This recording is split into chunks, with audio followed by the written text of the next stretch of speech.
Olá, sejam bem-vindos. Agora trabalhando aí o assunto de regra de três, ainda do módulo em questão. A gente vai tentar colocar como exemplo duas situações para vocês tentarem diferenciá-las. Uma aplicação de regra de três com direcionamento a parte de aplicações diretamente proporcionais e depois uma regra de três tentando trabalhar com uma regra de inversamente proporcional, tá? Então a gente vai observar que nessas duas questões que a gente vai trabalhar, o intuito é determinar o valor de uma variável desconhecida na questão. Fazendo a leitura da primeira, a gente observa o seguinte: diz aqui que existem, com 10 quilos de trigo, são fabricados 6,5 quilogramas de farinha. Então, com 10 quilogramas de trigo, são fabricados 6,5 quilogramas de farinha.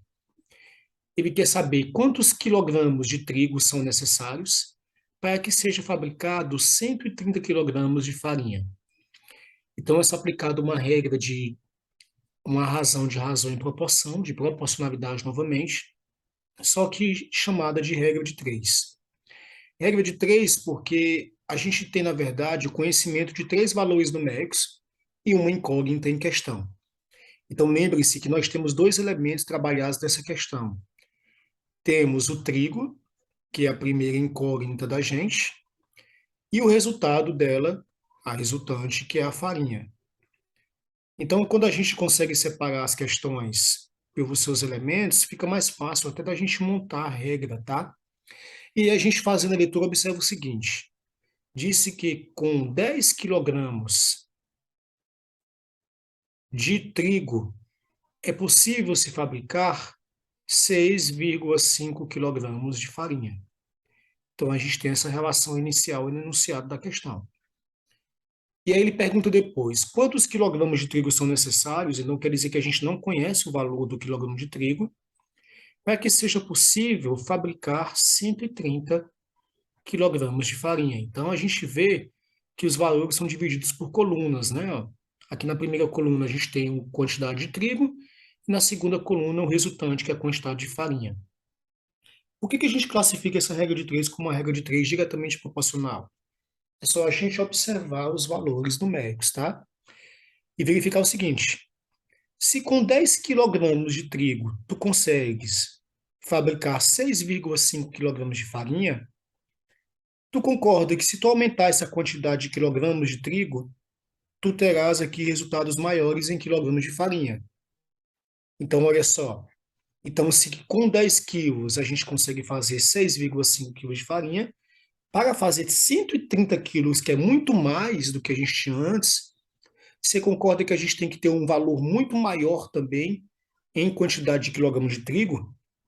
Isso quer dizer que na segunda variável, a minha resultante final vai ser maior, então eu digo que a seta está crescendo para baixo. Mas se eu observar a primeira coluna, eu tenho que ter uma quantidade maior de trigo para ter uma quantidade maior de farinha. Então quer dizer que essa seta também vai crescer para baixo. A quantidade de trigo vai ser bem maior do que a anterior.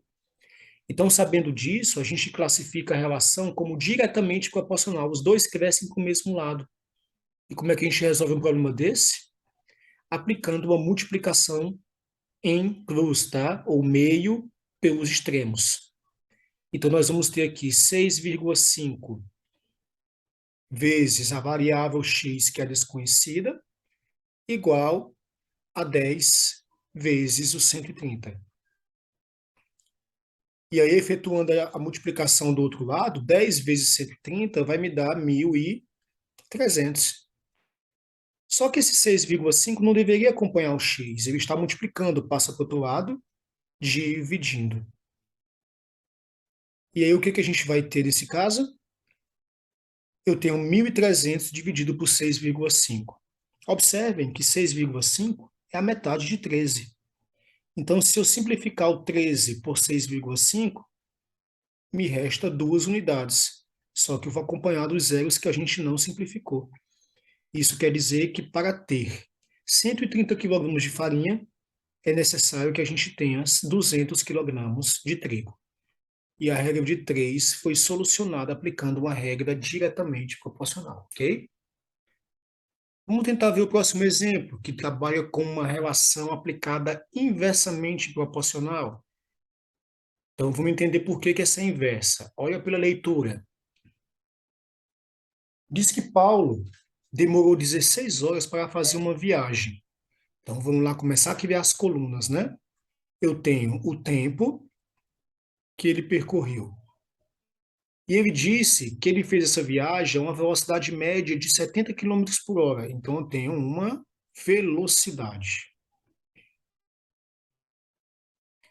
Então, na primeira relação, ele disse que ele demorou 16 horas. Então, a gente demorou um tempo de 16 horas para realizar uma viagem, viajando a uma velocidade de 70 quilômetros por hora. Continuando a leitura, qual tempo demoraria para fazer o mesmo percurso, só que agora com uma velocidade média de 80 quilômetros por hora? Então, a gente aumentou a velocidade, 80 km por hora. Ele quer saber qual vai ser o tempo que a gente leva. Se o tempo é desconhecido, a gente chama de x. Então, olha só. Essa nossa nova relação trabalha o tempo em função da velocidade. E aí a gente vai começar a fazer de novo as comparações para tentar entender quem cresce e quem diminui. Eu já observo que na segunda coluna a minha velocidade cresceu de cima para baixo. A gente aumentou a velocidade, concordam? Então, se eu aumentei a velocidade, a minha setinha está apontada para baixo. Vamos tentar verificar a primeira coluna agora, né?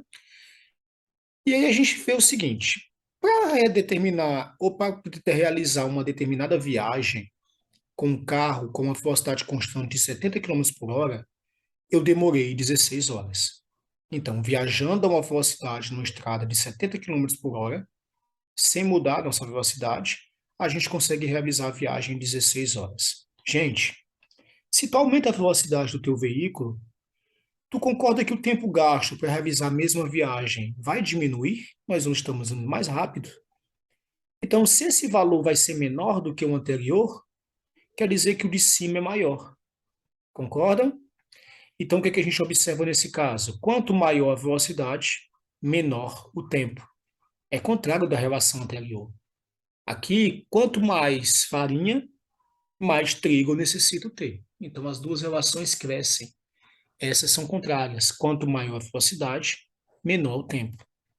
A partir do momento em que a gente tem uma relação inversa, ao invés de uma relação diretamente proporcional, eu não posso multiplicar os elementos por meio pelos extremos, a não ser que a gente torne os elementos diretamente proporcionais. Então, se nós tínhamos 16 sobre x, eu só poderia usar a relação de multiplicação de meio pelos extremos se eu mudasse algum elemento de seta. Então, aqui a gente botaria 80 sobre 70, ao invés de como aparece, já que as setas devem estar ligadas para o mesmo lado. Então, agora sim, ó, a seta continua para cima aqui e a seta para cima porque são os valores maiores. Aqui eu posso usar meio pelos extremos. E se a gente multiplica esses elementos, eu vou ter 80x igual a 70 vezes o 16. Como a gente quer encontrar o valor do x, eu vou usar de uma estratégia que eu nem necessito da multiplicação. Então, eu vou ter 70 vezes 16. A gente não vai multiplicar agora, tá? Porque eu lembro que esse 80 que está multiplicando, ele tem que passar dividindo. Então, por que que eu não multipliquei, gente? Porque cabem simplificações. Eu posso efetuar simplificações que facilitem meus cálculos. Por exemplo, eu posso cortar os zeros, que é assumir que eu dividi os elementos por 10. Eu posso dividir 16 por 8, que me restam 2 unidades. Então, se eu faço isso, a gente acaba de determinar que o meu x agora simplesmente se torna uma multiplicação do que restou, 7 vezes o 2. E 7 vezes 2 é igual a 14. Isso quer dizer que se eu aumentar a velocidade, o tempo que eu gastei de 16 horas se reduz para 14 horas, ok? Então, a gente teve aí um exemplo de resolução de regra de 3 inversamente proporcional. Então, assistam os vídeos quantas vezes forem necessários, tentem realizar as atividades do módulo e qualquer dúvida, estamos presentes em sala para ajudá-los. Um abraço e até a próxima.